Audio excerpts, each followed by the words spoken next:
Our world has seen many challenges emerging over the last few years. From war raging in Europe to the use of potentially disruptive new technologies such as artificial intelligence or AI.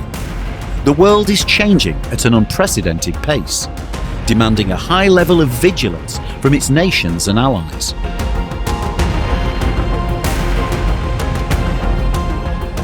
Locked Shields is one of the biggest international live-fire cyber exercises in the world, challenging its participating teams for 15 consecutive years. One of the key elements of Locked Shields is that it's not just an annual repeat of the previous exercise. So each year we look at what we can include, new aspects we can incorporate, what we can develop and enhance based upon real-world events, but also feedback from previous participants. So in addition to a live-fire technical cyber defense element, we have included additional aspects of strategic communications, the information environment, and a much more absorbing and integrated exercise. And this is very challenging for the training audience because they have to have these additional elements in their team which they wouldn't normally have. So we could have the technical elements, people actually defending the systems, but they need to talk to media, legal, and the strategic communications elements because that will influence their prioritization on the systems they are looking to defend.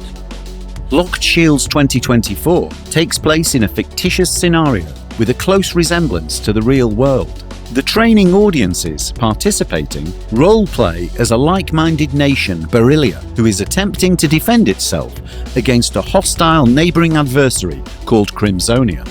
The exercise is all about training as you fight.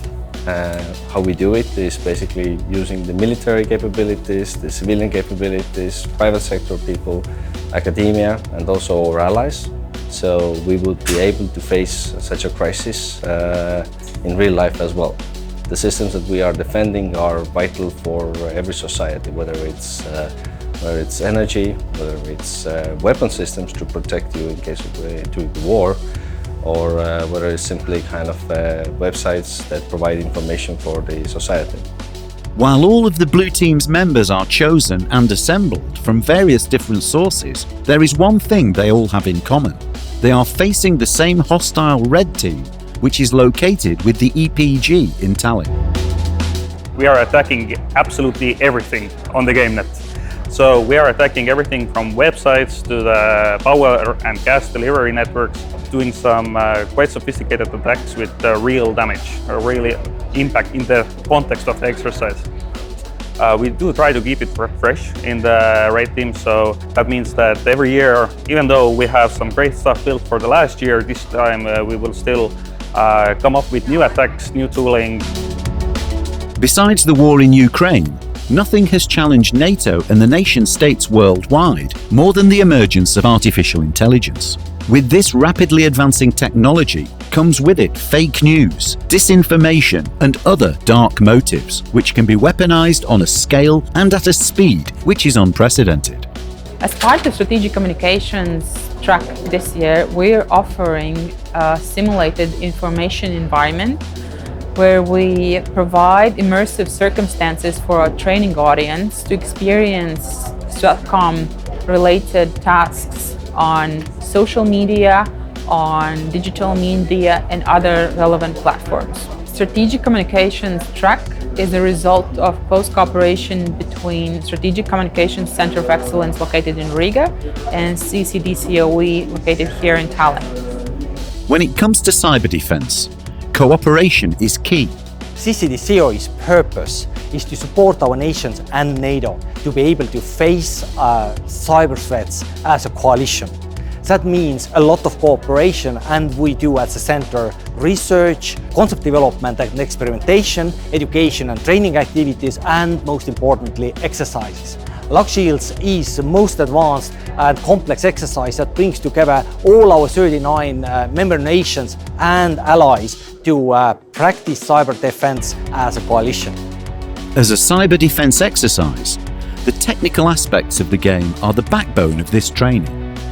As the organizing entity, It falls on the CCD COE to provide the in-game infrastructure to allow for a successful operation. Green team is quite challenging because we need to create system, we need to maintain them, and we need to be sure that it's always working. We need to be sure that red team is not doing something wrong. We need to be sure that blue team is not doing something wrong. Green team is constituted by people sent by nations, so this is also what we are getting. We need to deal with that.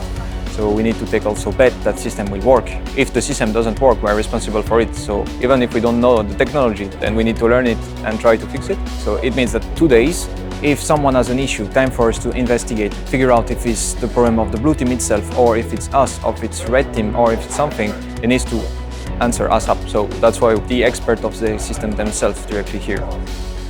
As LockShields 2024 is all about cooperating, it makes sense to understand the principles of cooperation also when it comes to planning all the operational aspects of the exercise. Therefore, the CCD COE cooperates with a wide variety of partners to evolve locked shields. In a constantly changing security environment, after this exercise is over, a new exercise begins.